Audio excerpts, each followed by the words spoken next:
Assalamu alaikum wa rahmatullahi wa barakatuh.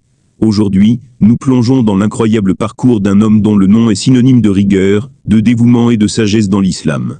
Dans cette vidéo, nous allons découvrir l'histoire et l'héritage de l'un des plus grands savants de l'islam, l'imam al-Bukhari, dont le nom résonne à travers l'histoire des sciences islamiques. Un homme dont l'œuvre a marqué l'islam à jamais, dont le travail a non seulement préservé la tradition prophétique, mais aussi contribué à l'établissement de méthodologies rigoureuses pour la compilation des hadiths. Nous explorons comment ses efforts ont influencé les générations suivantes, et pourquoi son travail continue d'être une référence essentielle pour les musulmans à travers le monde. Imam al-Bukhari, de son nom complet Muhammad ibn Ismaïl al-Bukhari, est né en 810, dans la ville prospère de Bukhara, qui fait aujourd'hui partie de l'Ouzbékistan. Cette ville, située au cœur du monde islamique, était un centre intellectuel majeur de l'époque, et c'est là que al-Bukhari allait recevoir les premières bases de sa formation. Dès son jeune âge, il se distingua par une mémoire exceptionnelle, capable de retenir et de restituer des informations avec une précision remarquable. Ses premiers maîtres furent déjà frappés par son intelligence et sa soif de savoir. Mais ce n'était pas seulement sa mémoire qui le rendait unique, c'était aussi sa passion profonde pour les sciences religieuses, et plus particulièrement pour l'étude des hadiths, les paroles, actes et approbations du prophète Muhammad, paix et bénédiction sur lui. Dès l'âge de 16 ans, al-Bukhari commença à s'intéresser sérieusement à la collection et à la transmission des hadiths. Cependant, il ne se contenta pas des récits qu'il entendait autour de lui. Son désir d'authenticité et de vérité le poussa à entreprendre un voyage extraordinaire à travers le monde musulman, afin de rencontrer les plus grands érudits de son temps. Il se rendit dans des régions telles que le Khorasan, l'Irak, la Syrie, l'Égypte, et bien d'autres encore, à la recherche des plus authentiques récits rapportant les enseignements du prophète. Al-Bukhari ne se contentait pas simplement d'écouter ou de compiler des hadiths. Il était connu pour son exigence de rigueur et de précision. Chaque hadith qu'il recueillait devait répondre à des critères stricts. Il devait être transmis par une chaîne de narrateurs fiables, chacun ayant une mémoire impeccable et étant digne de confiance. Il vérifiait minutieusement chaque récit, comparant les versions et éliminant celles qui ne répondaient pas à ces critères de fiabilité. Ce processus rigoureux de sélection et de vérification des hadiths fait d'al-Bukhari un pionnier dans l'établissement des méthodologies de la science des hadiths, aussi connu sous le nom de ilm al-hadith. Au cours de ses voyages, al-Bukhari rencontra des milliers de savants, et il établit des liens avec certains des plus grands érudits de son époque. Il s'imprégna de la richesse intellectuelle de chaque région qu'il visita, tout en restant fidèle à son objectif, préserver les enseignements authentiques du prophète Muhammad, paix et bénédiction sur lui, pour les générations futures.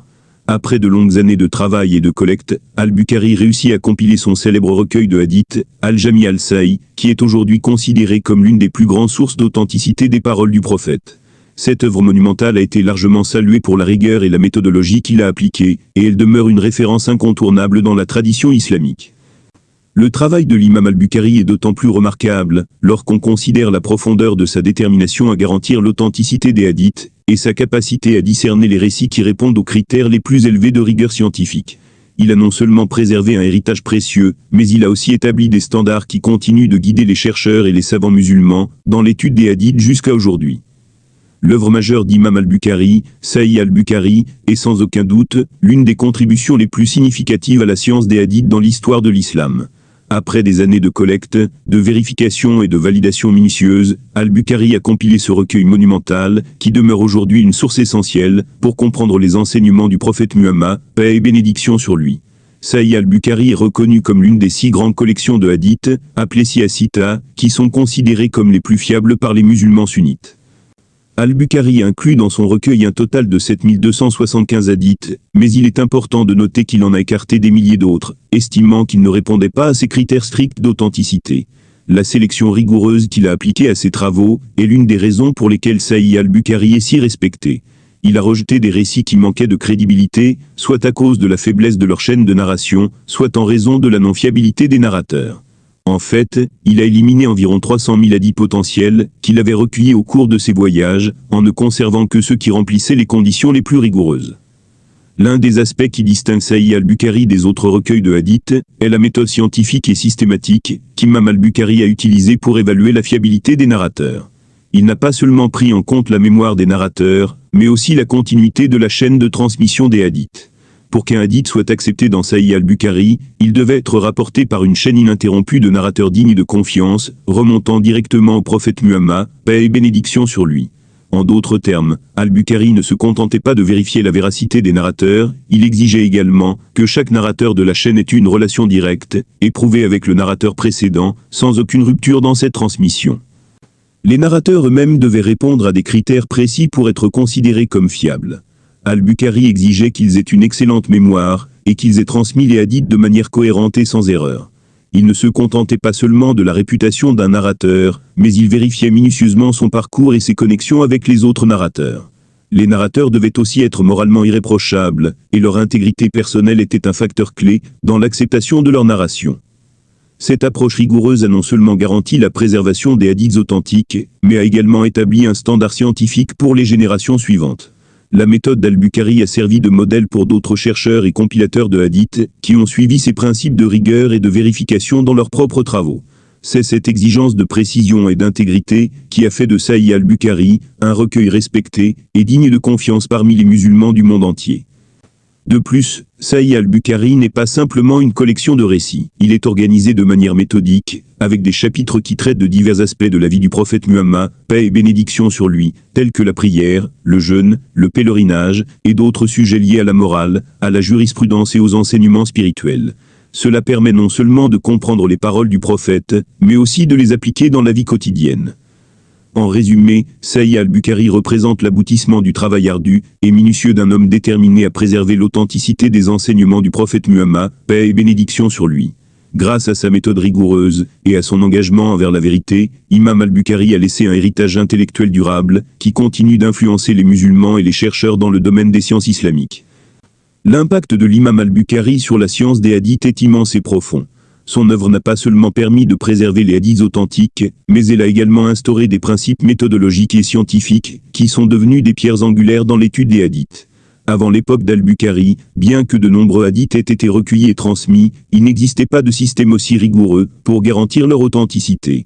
Imam al-Bukhari a introduit une approche systématique et scientifique, qui a transformé la manière dont les hadiths étaient collectés, vérifiés et transmis. L'un des plus grands apports d'Al-Bukhari a été la méthodologie qu'il a mise en place pour évaluer la fiabilité des narrateurs.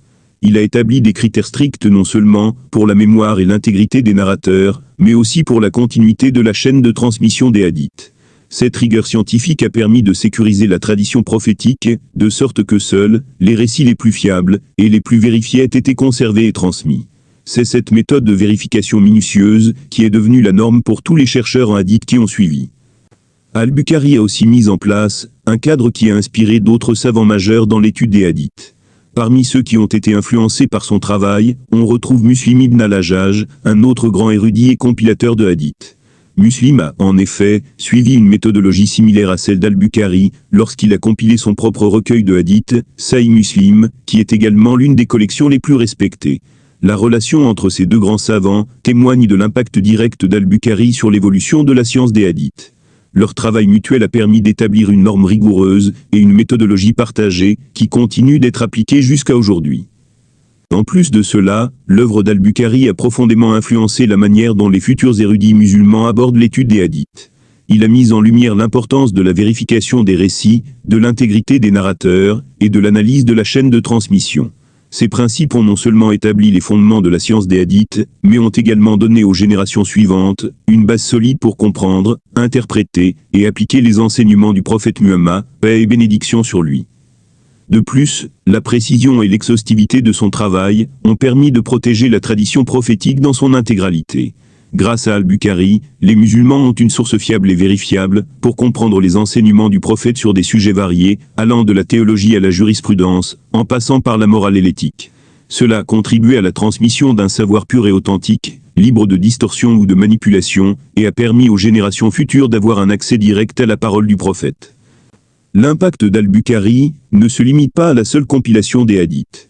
Il a également façonné la manière dont les érudits et les musulmans en général abordent l'étude de la religion, en insistant sur la véracité et l'authenticité des sources. Il a également établi un standard de rigueur dans la recherche académique, qui se perpétue dans toutes les sciences islamiques, qu'il s'agisse de la jurisprudence, de la théologie ou de l'histoire.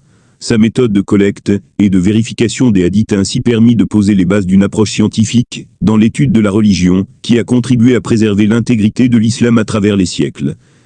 Enfin, l'héritage d'Imam al-Bukhari va bien au-delà de ses contributions immédiates à la science des hadiths. Son travail a également eu un impact profond sur la culture musulmane, en renforçant l'importance de la tradition prophétique dans la vie quotidienne des musulmans. En garantissant l'authenticité des enseignements du prophète Muhammad, paix et bénédiction sur lui, al-Bukhari a donné aux musulmans du monde entier une source fiable sur laquelle fonder leur foi, leurs pratiques religieuses et leur compréhension de la vie. Son œuvre reste aujourd'hui une référence incontournable et continue de guider les musulmans dans leur quête de la vérité et de la sagesse.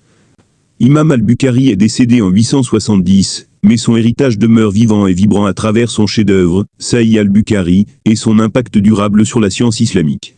Son engagement inébranlable envers la vérité, sa quête incessante de l'authenticité et son dévouement à la préservation du savoir font de lui une figure emblématique de l'islam, dont l'exemple inspire des générations entières. Son humilité et sa rigueur scientifique dans la collecte et la validation des hadiths ont non seulement préservé un trésor inestimable de la tradition prophétique, mais ont aussi établi un standard de recherche et de méthode dans l'étude des sciences islamiques.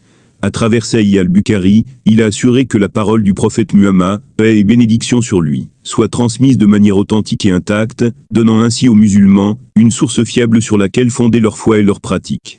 En honorant son travail, nous continuons de nous nourrir de son savoir et de son héritage qui transcende le temps et l'espace. Que l'âme d'Imam al-Bukhari repose en paix, qu'Allah lui accorde la plus haute place dans le paradis, et qu'il accepte son immense contribution à l'islam. Puis son œuvre continue de guider et d'inspirer tous ceux qui cherchent la vérité et la lumière dans les enseignements du prophète Muhammad, paix et bénédiction sur lui. Que nous soyons nous aussi des chercheurs de vérité, et que nous nous efforcions de suivre son exemple de dévouement, d'humilité et de quête de la connaissance authentique. Merci d'avoir regardé cette vidéo. Si vous avez aimé, n'oubliez pas de vous abonner et de partager, afin que l'héritage d'Imam al-Bukhari continue de toucher le plus grand nombre. Qu'Allah nous bénisse tous, et nous accorde la compréhension et la sagesse nécessaires pour suivre les pas des grands savants de l'islam. Amen.